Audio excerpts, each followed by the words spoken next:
అతిపెద్ద ఆర్థిక సంక్షోభ దిశగా భారత్. అవును, నిజమేననిపిస్తోంది. మన రూపాయి ముద్రణ అనేది బంగారం, ఫారెక్స్ నిల్వల ఆధారంగా సాగుతోంది.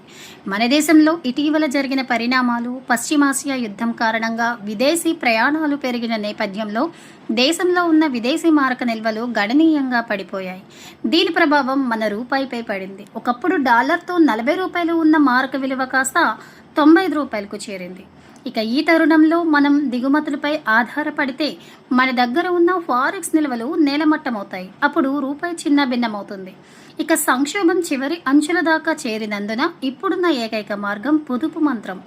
డీజిల్, పెట్రోల్, గ్యాస్ కొనొద్దు, విదేశీ ప్రయాణాలు చేయొద్దు, బంగారం కొనుగోలు చేయొద్దు, అనవసర ప్రయాణాలు వద్దు అనేది ఒక పార్శ్వం మాత్రమే. ఇక అదే జరిగితే కరోనా కన్నా పెద్ద సంక్షోభమేనని చెప్పాలి. కరోనా సమయంలో జనం దగ్గర డబ్బులున్నాయి, ఇప్పుడు జనం దగ్గర డబ్బులు లేవు.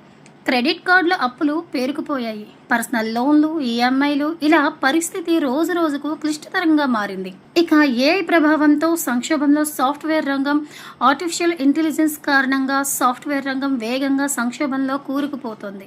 గూగుల్ లాంటి సంస్థ 75% ఏఐ మీద ఆధారపడుతోంది. దాదాపు అన్ని సంస్థలు ఒక్కొక్కటిగా లే ఆఫ్లు ప్రకటిస్తున్నాయి. Meta, Infosys, Oracle, LinkedIn. ఒకటేమిటి, అన్ని సంస్థలు వేలాది మంది ఉద్యోగాలను తొలగించాయి. బహుళజాతి సంస్థల్లో మనోళ్లు ఉద్యోగాలు కోల్పోవడంతో విదేశాల నుంచే వచ్చే డబ్బులు అంటే డాలర్లు ఆగిపోయాయి.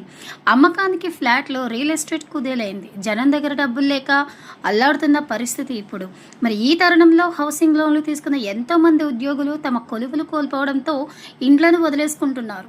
దీంతో బ్యాంకులు, ఆర్థిక సంస్థలు ఆస్తులను స్వాధీనం చేసుకుంటున్నాయి. ఇక వాటికి తిరిగి వేలం పాటలు నిర్వహించిన కొనేవారు కరువయ్యారు.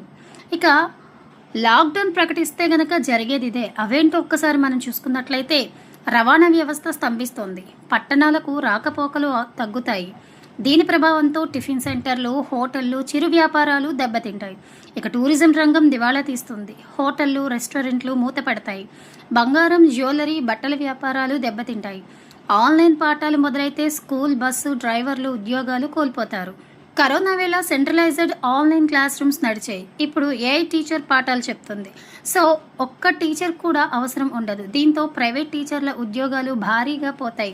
వర్క్ ఫ్రమ్ హోమ్లు పెరుగుతాయి. దీని ప్రభావంతో చాలా కార్యాలయాలు మూతపడతాయి లేదా చిన్న ఆఫీసుల్లోకి మారిపోతాయి. ఇక పెళ్లిళ్ళు, శుభకార్యాలకు లిమిటెడ్ మందిని ఆహ్వానిస్తారు. క్యాటరింగ్ సర్వీసులు, డెకరేషన్లు సంబంధిత వ్యాపారాలు దెబ్బతింటాయి. ఇక మీడియా రంగం పైన ప్రభావం తీవ్రంగా పడుతుంది. ప్రింట్ మీడియాకు రవాణా కష్టాలు వస్తాయి.